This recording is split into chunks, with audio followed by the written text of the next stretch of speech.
राजी थई रामानंद जीए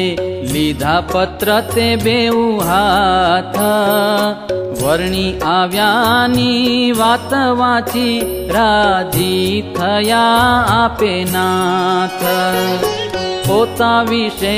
अति भाव छे तपे करी कृश छे शरीर